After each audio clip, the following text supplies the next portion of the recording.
Avez-vous réussi dans votre vie ou vous avez seulement du succès? Est-il qu'aujourd'hui, les gens de plus en plus ne font que poursuivre le succès? Ils ne cherchent plus la réussite.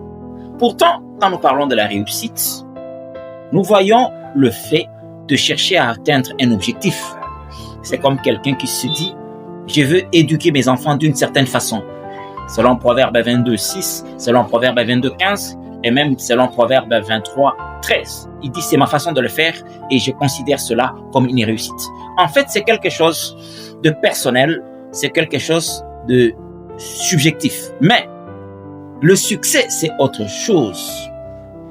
Le succès, c'est généralement la reconnaissance d'une réussite par rapport à la perception d'autrui. Si je dois le dire en des termes simples, la réussite, c'est ce que vous pensez de vous-même.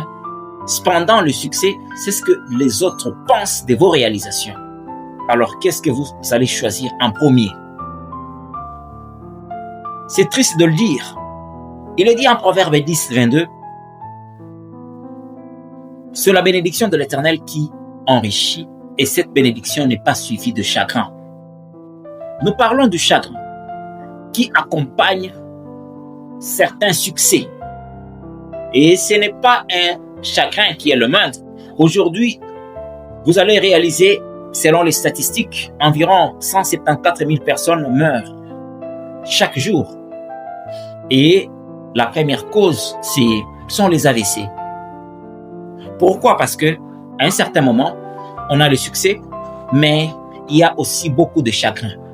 Pourtant, il est dit en Proverbe 17 au verset 22 qu'un cœur joyeux, c'est un bon remède, mais un esprit abattu dessèche les eaux.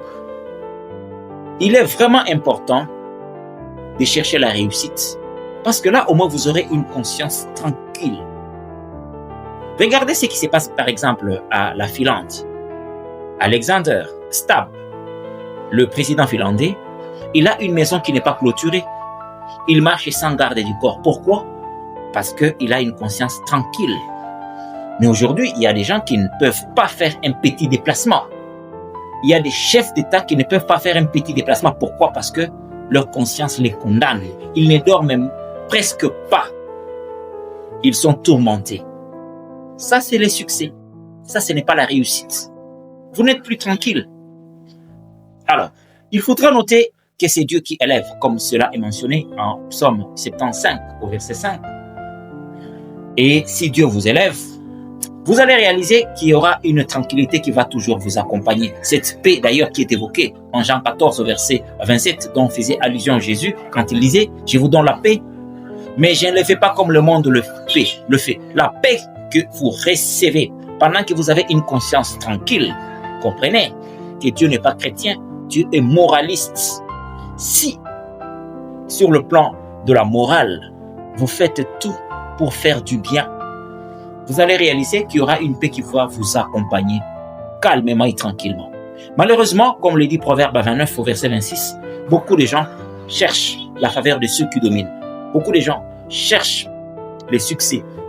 Mais il faudra noter que c'est Dieu qui fait droit à chacun. C'est Dieu qui positionne chacun. Et quand Dieu te positionne, il y aura une tranquillité, une paix, comme cela est mentionné d'ailleurs en Ésaïe 48 au verset 18. Vous aurez une paix qui sera semblable au fond de la mer et une justice qui sera répandue comme le vague de la mer.